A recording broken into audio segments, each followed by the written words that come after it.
오늘 그 본문에 나오는 비유는 흔히 문화 비유라고 하는 화폐 단위죠. 이 문화는 한 3개월치 임금에 해당된다고 하죠. 그래서 뭐 요즘 달러로 환산하면 뭐 한 10,000불 될까요? 어떤 분들은 뭐 10만 불 되시는 분도 있나요?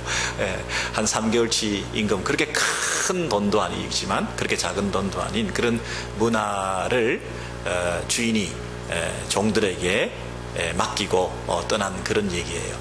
근데 우리가 성경 본문을 들여다볼 때 자칫 잘못하면 우리가 낀 렌즈를 가지고 이 본문을 들여다보면 우리가 파란 렌즈를 끼고 세상을 보면 세상이 다 퍼렇게 보이는 것처럼 우리가 이 세상을 살면서 자본주의 사회에서 현대사회에 사는 우리 모두가 이 자본주의라는 렌즈를 끼고 이 본문을 들여다보면 또 뭐가 다 그렇게 이렇게 맞아떨어지는 것처럼 보일 때가 있어요. 그런 오해들을 제가 몇 가지 소개시켜 드리려고 그래요. 누가복음 19장 16절에서 17절에 먼저 보시면 그 첫째가 나와 가로되 주여 주의 한 문화로 열 문화를 남겼나이다. 주인이 이르되 잘하였다 착한 종이여, 내가 지극히 작은 것에 충성하였으니 열고울 권세를 차지하라, 이렇게 말하잖아요. 그러니까 착한 종아 잘했다 이런 칭찬을 받는 비결은 뭔가, 장사를 잘한 거고 이윤을 극대화시켜서 한 문화를 가지고 지극히 작은 것을 가지고 열 문화를 남겼으니, 야 이거 정말 비즈니스 마인드가 있는 이런 사람들, 이 경제적인 관념이 뛰어난 사람들, 어찌하든지 투자 대비 이 결과가 더 많은 사람들, 이익을 극대화하는 최소의 투자로 더 많은 것을 얻어내는, 작은 것을 충성했는데 열고울 권세를 차지하게 되는, 여러분 고울이라고 하는 건 도시인데요, 10개의 도시를 책임질 수 있는 그런 힘을 가지게 되었다. 이 은화 10개를 가지고 어떻게 그렇게까지 축복을 받을 수 있었을까요? 이런 이 논리를 볼 때, 야 역시 이렇게 참 장사, 경제, 자본주의, 돈, 물질, 이런 것에 우리가 너무 집착할 수가 있을 것 같아요. 그렇지 않습니까 여러분? 작은 것에 충성해라. 작은 것을 아끼면, 우리 재테크는 뭐니 해도 전략에서부터 시작하거든요. 이 작은 것을 소홀히 하고 동전을 함부로 하고 이러면 그 사람이 아무리 돈을 많이 벌어도 요즘처럼 전략해서, 그리고 저축을 하고 그 다음에 투자하고, 이런 재테크의 원리가 있지 않습니까? 전략하고 투자하고 저축하고 이런 어떤 원리들이 있는데, 그것을 무시하고 그냥 씀씀이가 해프다든지, 크레딧 카드는 정혀 우리의 그 소비 패턴을 우리가 잘 챙겨볼 수가 없는데 그냥 쓰고 다닌다든지 하면, 요즘처럼 예금 금리가 낮을 때에 이 저축하고 전략하는 것이 무슨 의미가 있겠느냐 이러면서 여러 가지 경제적인 생각들을 많이 하면서 이 본문을 들여다보고 뭔가 이 해답을 찾으려고 하는 그런 경향들도 많이 있는 것 같아요. 한 구절 더 보시면 누가복음 19장 23절에서 26절에 보면 이 이자, 별리를 은행에 둠으로 찾아야 되는데 왜 그걸 안 했느냐, 이런 책망을 받고 있기 때문에, 그렇지, 역시 우리가 통장도 여러 개 가지고 은행을 다니면서 이자가 높은 데 가가지고 조금이라도 더 많은 이익을 가지는 것이 성경에서도 이렇게 합리적으로 말을 하고 있기 때문에 은행에 이 물질을 두어서 이자라도 찾아야 되는데 그걸 안 하고 있는 너는 뭐가 그렇게 잘한 거냐, 이렇게 책망을 받고 있잖아요.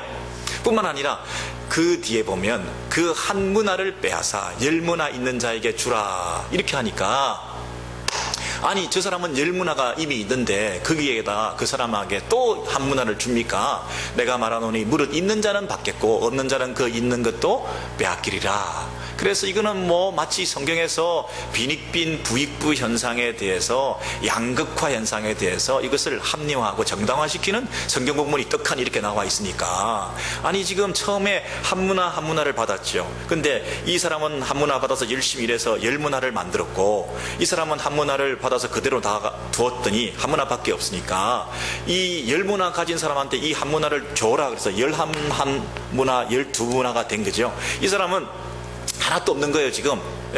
그러니 이거는 원래 한 개씩 가졌었는데 공평하게, 이제는 12대 제로가 됐잖아요. 11대 제로가 됐잖아요. 이러니 이 양극화가 더 심화되는 이런 현상이 벌어지니 이게 도대체 성경에서 어떻게 있는 사람에게 더 주고 없는 사람에게 뺏으라 이런 것이 성경에 나와 있으니 이걸 어떻게 해석할 수 있겠어요? 열심히 돈 벌고 열심히 애써서 경제활동하면 부자가 되고 가난한 사람은 정말 더 가난하고 이런 일들이 얼마나 이 사회 부조리 가운데 이 불평등한 가운데 이 가난한 사람이 이 어려움을 당하고 여러분 돈이 없다 보니까 빚을 내고 또 빚이 빚을 만들고 저축은 생각도 못하고 뭐 이렇게 살아가는 여러 가지 포기하고 살 수밖에 없는 이런 세상의 삶을 우리가 이게 부조리하다고 생각해야 되는데 이것을 합리화 정당화할 수는 없는 거 아니겠습니까?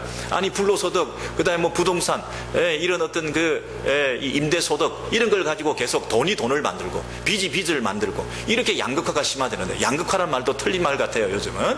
여러분 이게 서로 비슷해야 양극화되는 거지 1%하고 99%하고 나눠지는데 중산층이 없어지는데 이게 무슨 양극화인가요? 이게 이렇게 불균등한 세상이 돼가지고 정말 가슴 아리하고 있는 사람들이 얼마나 많은데 오늘 성경은 우리를 아는지 모르는지 있는 것을 더 주고 없는 사람 더 뺏어버리고 이게 말이 안 되잖아요. 그래서 이런 렌즈를 우리가 이미 그 선입견이나 우리의 어떤 생각들이나 이런 어떤 언어나 문화나 전통이나 우리의 기득권이나 우리의 어떤 그 사고방식이나 어떤 상황이나 이런 것들을 다 내려놓으시고요. 이 본문을 차근차근 다시 한번 들여다보면 이 본문이 주어지게 된 그 배경이 누가복음 19장 8절부터 11절에 그 동기가 이 비유가 주어지게 된 동기가 나와 있는데요. 삭개오가 여짜오되 내 소유의 절반을 가난한 자들에게 주겠사오며 네 이것을 빼앗은 일이 있으면 4배나 갚겠나이다. 여러분 삭개오에게 복음이 소개되어지고 삭개오가 예수를 믿음으로 구원을 받게 되었는데 구원받은 증거가 삶의 변화로 나타나는 거예요. 이제 내가 예수를 믿었으면 그 믿은 삶의 어떤 변화가 실천과 순종의 삶으로 나타나는 거죠. 내가 입으로만 예수 믿었습니다 해서 그 사람이 구원이 임한 게 아니라 정말 내가 예수를 믿었으면 내 인격과 삶과 내 가치관이 토럴리 바뀌어서 내가 가장 귀중하게 생각하고 있는 물질이라도 내가 이전에 착취했던 토색했던 사람들에게 4배나 돌려줌으로써 나는 더 귀한 것을 가졌기 때문에 나는 참 복음과 영생을 가졌기 때문에 이 세상의 물질에 대한 상대적인 가치를 가지고 내가 받은 구원이 너무나 귀하니까 다른 사람의 이 아픔들을 풀어주는 그 일에 이 마음을 쏟는 이 모습이 있어야 야, 이 사람 진짜 구원받은 사람이구나 라고 하는 것을 알 수 있다는 거죠. 그래서 이 삭개오의 행위를 보고 예수님께서 이렇게 말씀하셨어요. 오늘 구원이 이 집에 이르렀다. 구원의 정의가 뭐냐? 입으로만 믿음을 고백하는 게 아니라 그 구원의 회개에 합당한 삶의 모습이 동반될 때 이게 구원이라고 이렇게 말씀하시면서 오늘 구원이 이 집에 이르렀다 이렇게 말씀하셨어요. 근데 이 말씀을 듣고 사람들이 청중들이 있을 때에 예수께서 한 가지 걱정거리가 생겼어요. 야, 이 애들이 지금 내 말을 오해한 거 아닌가? 그 오해한 것에 대해서 바로 교정해 주시기 위해서 비유를 더하여 애드해서 말씀해 주셨다는 거예요.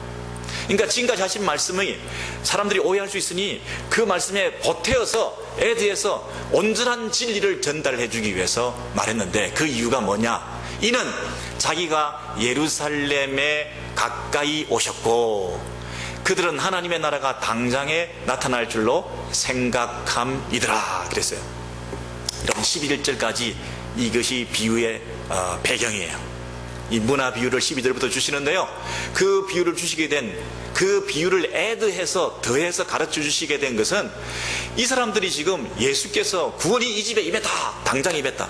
그리고 내가 지금 예루살렘에 왔다. 입성했다. 그러니까 예루살렘에 입성해서 갑자기 왕으로 등극하시게 되는 줄 알고 예수님의 그 왕되심이 지금 바로 나타남으로 하나님 나라가 바로 즉시 임하게 되는 줄 알고 착각하는 사람들에게 그렇지 않다. 그렇지 않다.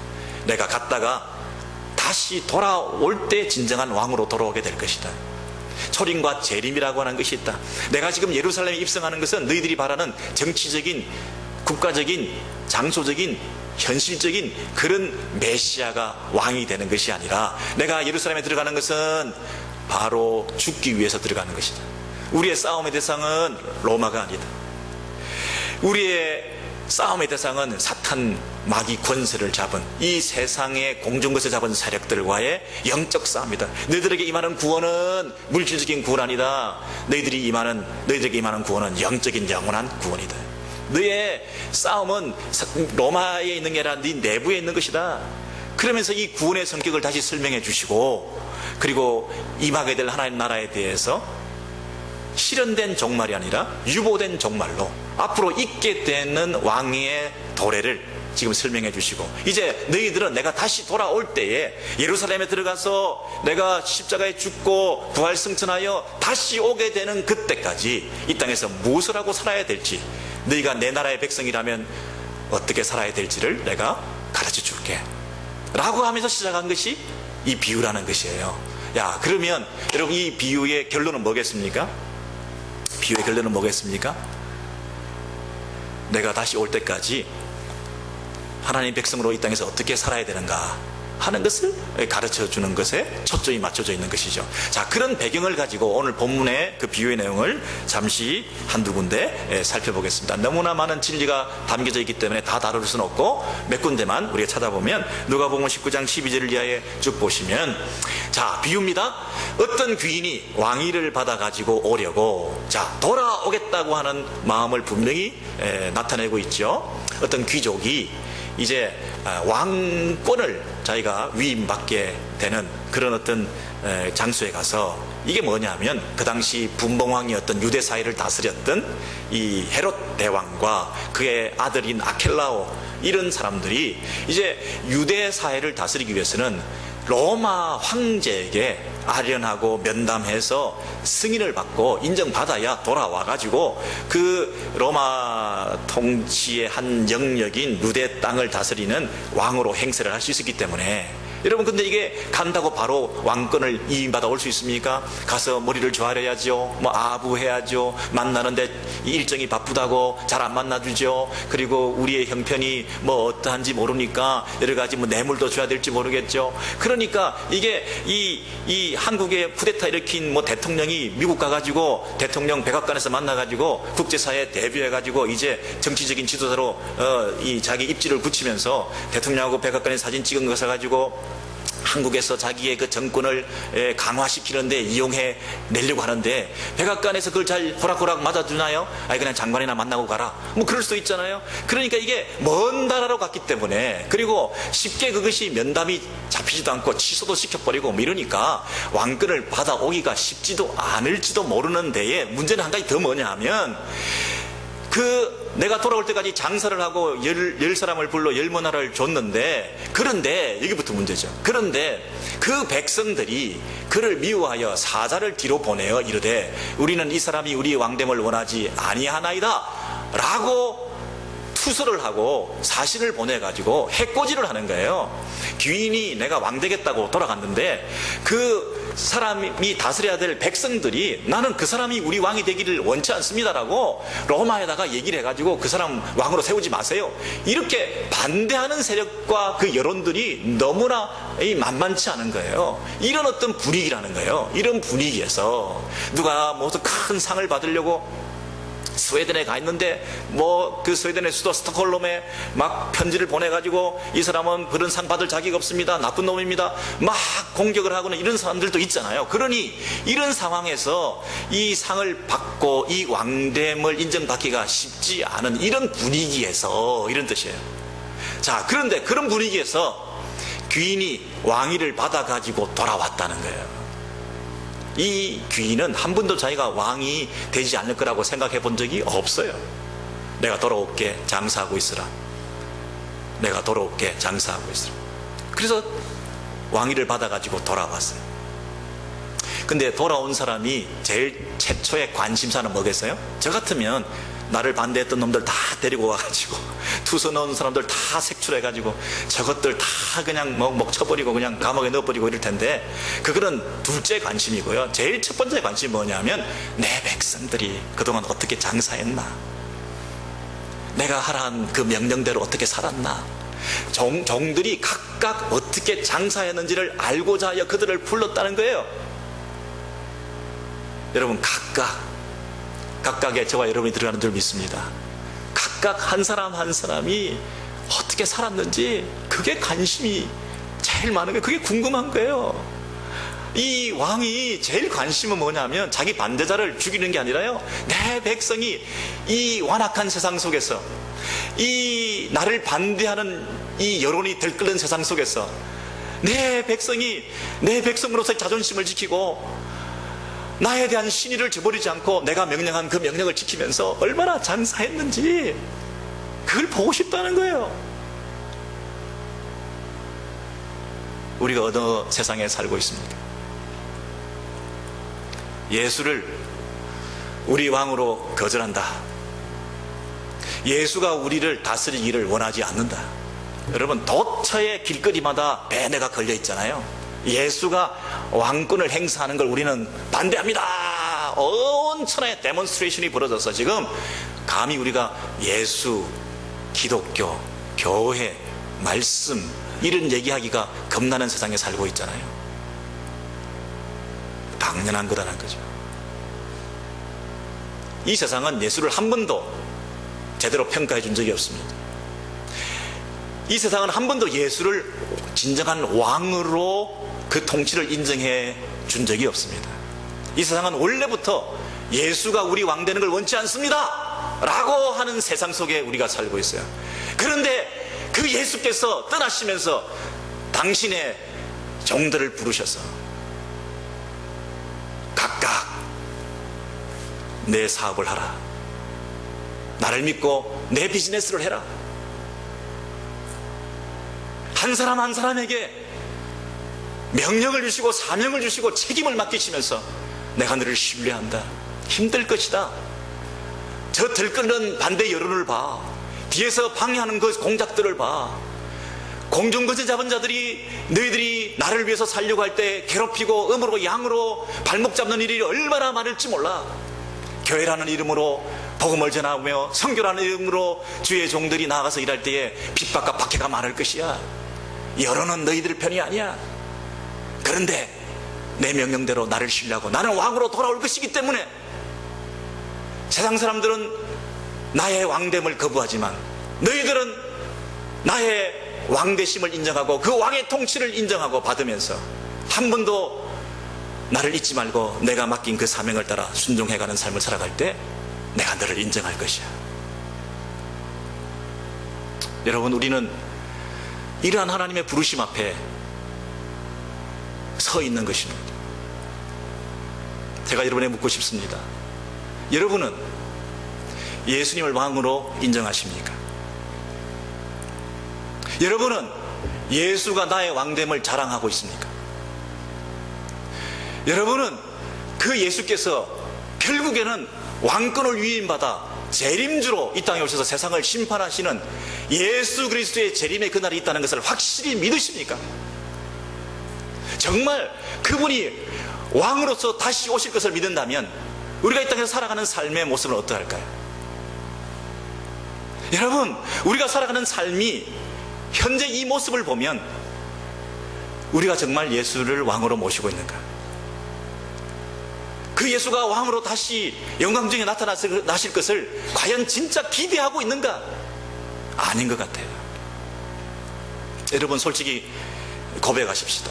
여러분, 커밍아웃 하세요. 예수 안 믿는다고.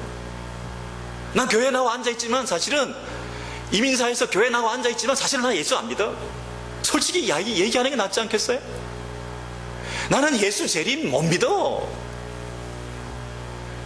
그분이 오실지 안 오실지 어떻게 알아? 정말 믿으면 우리가 이렇게 살 수 없는데 이렇게 그분이 보시기에 부끄러운 삶을 살아가고 있는 우리의 모습을 보면 나는 그분을 왕으로 모시지 않는 거야. 절대 흉내내고 있는 거지. 진정으로 그분이 재림주로 오시는 거 원하지 않아. 이 땅이 좋아. 솔직히 고백하십시다. 흉내내지 마시고. 진짜 믿으면 이렇게 살 수가 없어요. 여러분, 각각 어떻게 장사했는지 그분이 우리에게 알고자 하는 그날이 있을 것입니다. 여러분, 좀 생략하고요. 누가복음 19장 20절에서 23절까지 이제 한 사람을 두고 말씀하시는데요. 그 이전에는 10문화를 10종에게 한 사람 앞에 하나씩 나눠준 거죠. 다 공평하게 한 문화씩을 받았죠. 이 탤런트 비유하고 조금 다르죠. 여러분, 한 문화씩 공평하게 받았다는 얘기는 우리 모두가 동일한 선상에서 출발했다는 거죠. 여러분, 공평하게 하나씩 다 받은 것이 뭐가 있겠습니까? 우리가 불공평하다, 나는 받은 것이 없다, 이렇게 자꾸 얘기하는 분들이 계시는데, 이 문화 비유에 의하면 우리 모두가 똑같이 받았다는 거예요. 우리의 믿음, 우리의 복음, 우리의 구원, 우리의 시간, 여러분 다 공평하게 받았죠. 어떤 분들은 뭐 자기만 혼자 빨리 늙는다고 그러는데, 여러분 어떤 사람은 자기가 뭐 2시간씩 빨리 갑니까, 시계가? 나는 왜 이렇게 빨리 늙었지? 왜 이렇게 할 일도 한 일도 없이? 자기가 게을렀던 거지. 똑같이 시간이 주어진 거 아니겠어요? 공평하게 한 문화씩 받았는데, 그렇게 한 문화씩 받은 사람이, 어떤 사람은 10문화를 남겼어요. 열심히 장사해서. 어떤 사람은 5문화를 남겼어요. 열심히 일했어. 근데 또 한 사람이 와서 이렇게 말하는 것이에요. 주인이여, 보소서. 당신의 한 문화가 여기 있나이다. 내가 수건으로 쌓아 두었었나이다.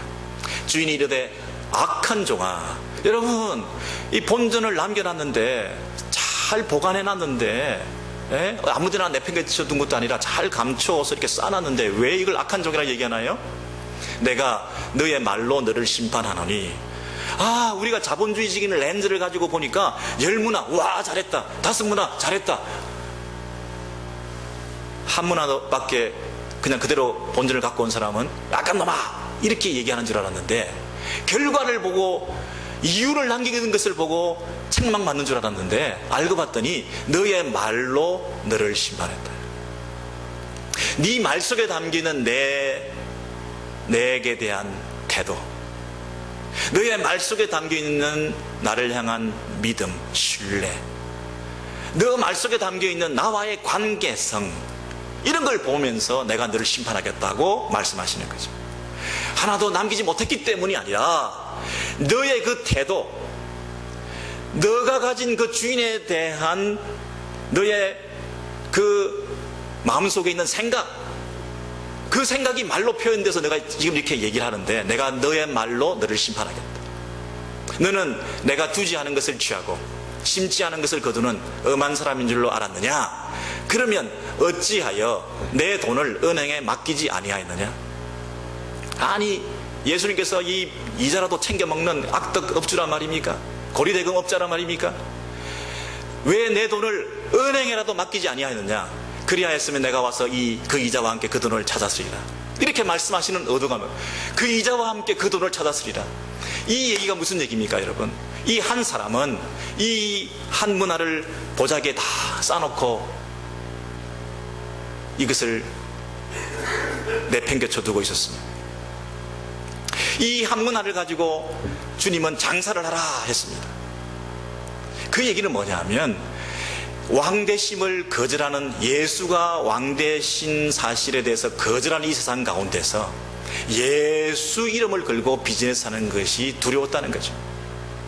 예수를 앞세워서 나는 예수의 종입니다, 예수의 비즈니스를 하고 있는 종입니다, 세상 사람들 앞에 나서서 그 일을 열심히 해서 어찌하든지 거절하는 사람들 앞에서도, 거부하는 사람들 앞에서도, 예수쟁이라고 빈정대는 손가락질하는 사람들 앞에서라도 내가 받은 한 문화, 이 마음의 구원의 확신을 가지고 이 예수를 자랑하고 증거하는, 이 하나님 나라를 소개하는 이 일에 열심을 내지 못하고 이것을 부끄러워하면서 감추어뒀다는 거죠. 세상 사람들이 예수에 대한 태도에 물들어서 나도 예수를 그렇게 생각하는 것이죠. 예수님은 우리를 향하여 예수의 마음을 품고, 예수님은 우리를 향하여 간절한 마음을 가지고, 내 마음, 예수의 마음을 너희들이 가졌어, 그 마음을 가지고 세상에 예수의 마음을 전하고 예수의 복음을 전달하는 그 일에 내가 너를 쓰기를 원한다고 하며 이 세상을 정복하고 이 세상을 넘어서라고 얘기를 하는데, 이 인간은 세상이 예수에 대한 마음, 세상이 예수에 대한 태도, 그것에 감염되어 가지고 자기도 거기에 노란하면서 부끄러워하면서 자기의 그 구원을 감추어두고 보자기에 쌓아놓으면서 이 구원이 영향력을 나타내고 다른 사람을 변화시키고 다른 사람에게 전염되고 다른 사람에게 생명을 전달케 하는 그 통로로 사용하지 않고 마지막에 어떻게 주인이 엄한 주인이 나타나가지고 뭔가 주장하면 본전이 있습니다, 체면 치레하고 내가 이 정도는 했습니다, 내 구원은 책임져 주세요, 나는 구원받기를 원해요, 다른 사람 구원은 모르겠어요.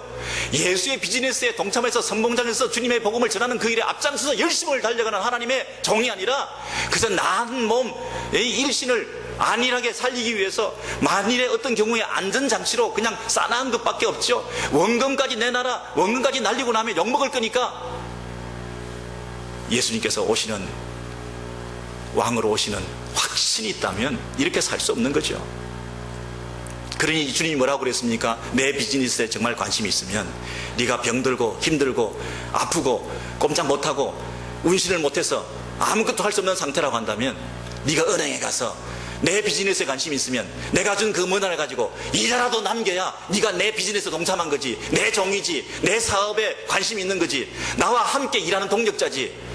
내 사업에 동참하는 그 믿음이 없기 때문에, 나를 왕으로 인정하지 않기 때문에 너는 너 비즈니스 했잖아. 내 비즈니스에 관심 없이 내 비즈니스에 관심이 있다면 이자라도 남겨야지, 내 사업을 불려야지, 내 나라를 왕성케 하고 내 나라를 강하게 하는 일에 네가 쓰임받아야지. 한 영혼이라도 네가 복음을 전하기 위해서 단어 하나라도, 문장 하나라도 예수는 구원자입니다 말 한마디라도 해야지. 너 관심 없었잖아. 세상 사람들이 예수에 대한 그 편견과 잘못된 그 오해를 너도 그대로 고스란히 영향받아서 그 사람과 짝하면서 그 사람과 편들면서 예수를 부끄러워하지 않았잖냐. 예수를 부끄러워하면서 수그레 싸놓고 그저 원금만 간신히 참겨나오면서 너 체면치레만 하려고 했던 너의 그 마음, 나를 엄한 사람으로, 나를 무서운 사람으로 생각하면서 너를 합리화하는 그의 태도, 나는 너하고 일 못해, 내놔, 한문화 내놔.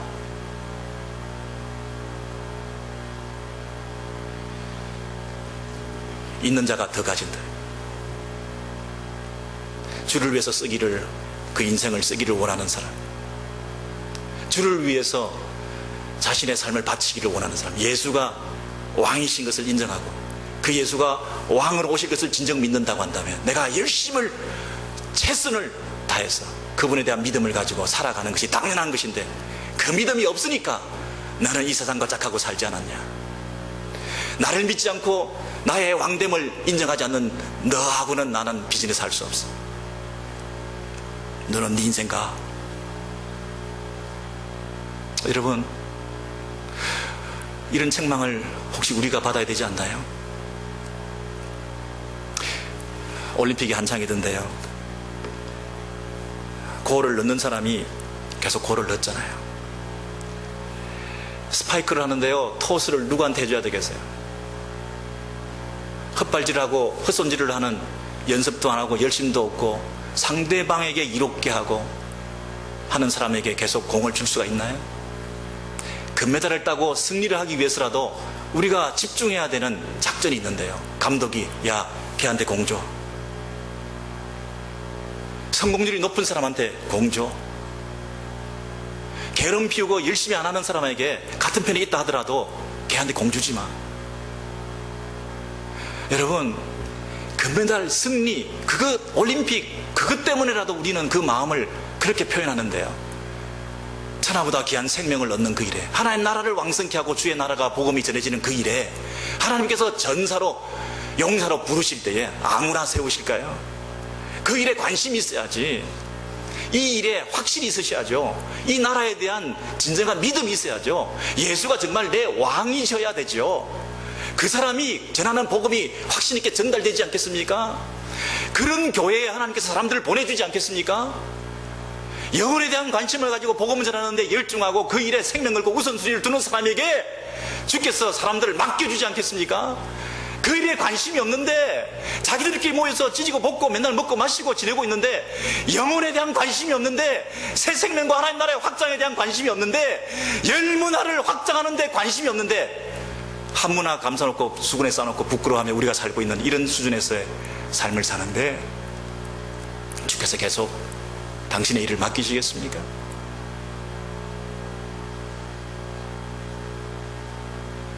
우리는 사랑나눔 축제를 11월 달에 또 할 것입니다.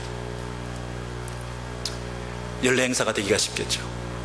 그러나 우리의 중심은 어떻습니까? 복음을 전해야 된다. 복음을 전해야 된다.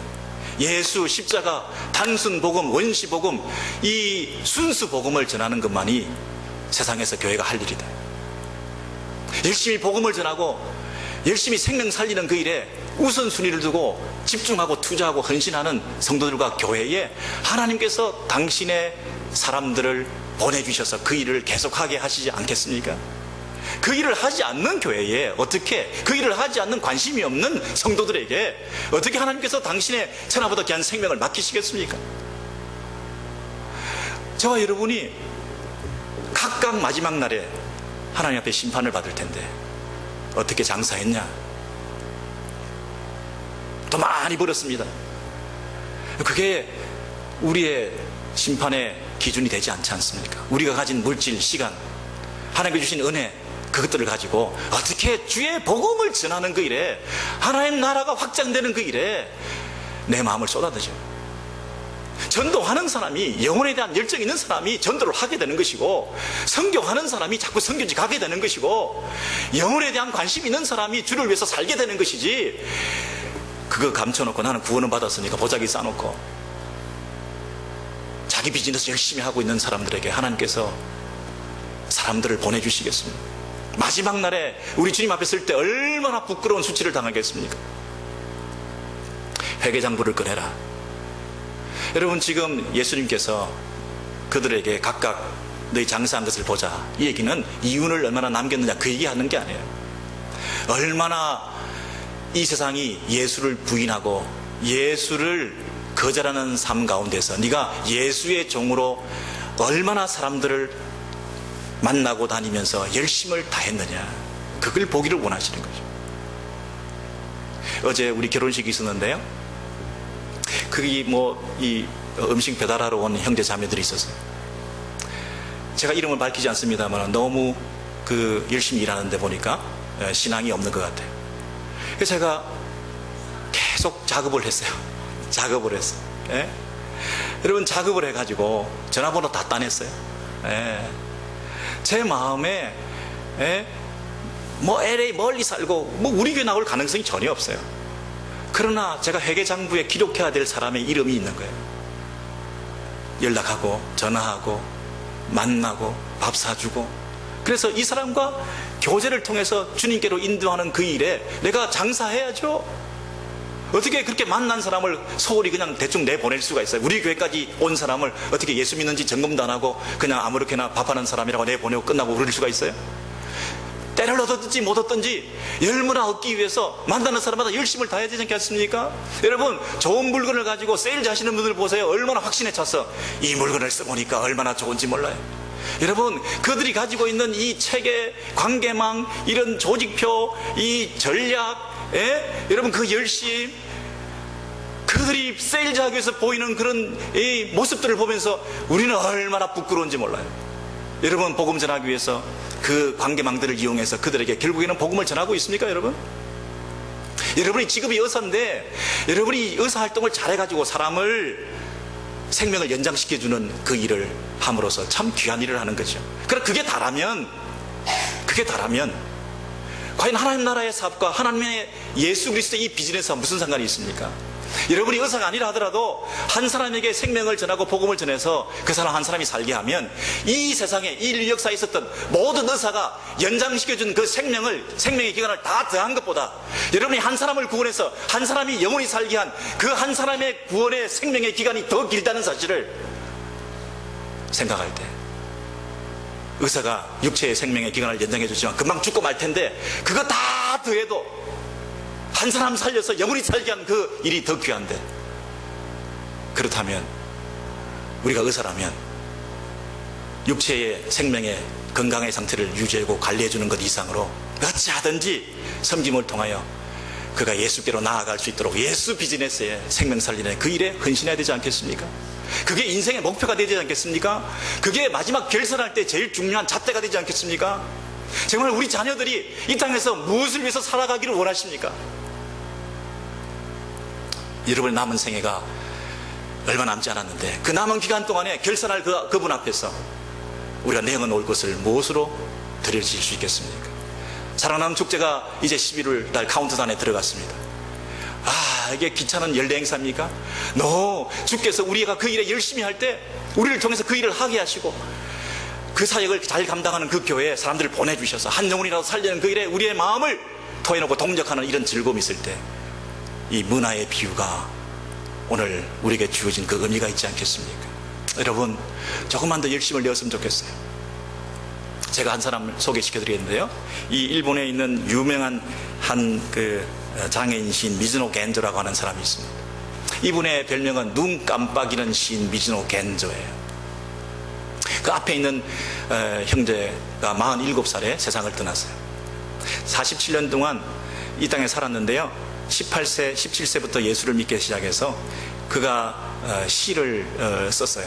4편의 시집을 내기도 하고, 그 뒤에 있는 분이 어머니신데요, 이는 전신마비가 돼가지고요, 이 머리 밑으로는 아무것도 움직일 수가 없어요. 말할 수도 없어요. 할 수 있는 게 하나 있는데 뭐냐면 눈을 깜빡이는 거예요. 어머니가 저기 선반을 만들어줬어요. 늘 들어 누울 수 있을 수밖에 없는데 성경을 보고 책을 읽도록 하기 위해서 선반을 놔둬가지고 저 상태에서만 살아갈 수가 있고 활동할 수 있는 사람이에요.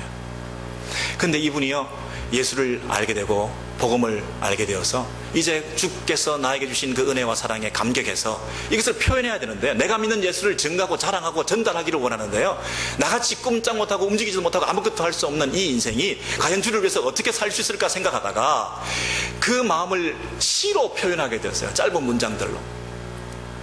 히라가나 50음표를 음도를 앞에 걸어놓고요, 어머니가 손가락으로 그 50개 중에 일일이 한 개씩 이렇게 해주면 자기가 원하는 글자를 만들기 위해서 눈을 깜빡이는 거예요. 자기가 뭐 지적해가지고 그걸 쓰는 게 아니라 어머니가 일일이 어느 거냐라고 해가지고 거기에 해당되면 눈을 깜빡여서 이제 한 모음과 자음이 옆에 기록해가지고 한 단어가 되고, 그래서 시를 쓰는 거예요. 이렇게 네 시집을 남기고 이 땅에서 돌아가셨는데, 그 중에 오늘 하루도라는 시가 있어요. 하루 종일 집에 누워 있으면서 이 미즈노 겐조가 이런 시를 썼어요. 신문 냄새에 아침을 느끼고, 풍경 소리에 저녁을 느끼고, 개구리 소리가 더 높아 밤을 느끼네. 오늘 하루도 한 가지 한 가지 일에 하나님의 은혜와 사랑을 느낀다. 오늘 하루도 한 가지 한 가지 일에 하나님의 은혜와 사랑을 느낀다. 자기 안에 있는 그 신앙을 이렇게 고백하면서, 여러분, 이 기독교, 일본의 기독교 역사상 이 시인 미즈노 겐조가 예수를 전도한 숫자가 다른 사람들에 비해서 타의 추종을 불허할 정도로 많이 예수를 믿게 하고, 일본 그 척박한 복음 불모지에 복음이 전해지는 제일 영향력을 행사한 한 사람으로 모든 사람이 자타가 공인하는 사람이에요. 여러분, 우리가 아무것도 못해요. 사지가 마비되었어요. 근데 이분이 할 수 있는 것은 눈을 깜빡이는 거예요. 아무것도 못해요. 난 건강 없어요. 난 할 수 있는 게 없어요. 능력이 없어. 나는 지능이 낮아. 나는 아무 배경이 없어. 나는 아무것도 할 수 없어. 내가 이자라도 남기겠다. 은행에 이윤이라도 남겨서 내가 이 하나님의 사업에 동참했다. 하나님께서 한 문화를 남겨놓으셨는데, 나에게 주신 구원이라는 것이 있는데, 내가 꼼짝 못하고 아무것도 못하는 인생이라 할지라도, 그러나 내가 이 일에 동참한다는 면에서 이 돈을 은행에라도 맡겨서 이자라도 남기기 위해서 이 하나님 앞에 내가 헌신하겠다. 내 인생 아무것도 못하지만, 내 남은 인생 얼마인지 모르지만, 내가 내 눈을 깜빡이는 이 일을 통해서라도 내가 하나님에 대한 신앙을 고백하고 내가 믿는 예수를 사람들에게 증거하는 이 일에 내 생명을 걸겠다. 이렇게 살아갔던 이 시인의 이 삶이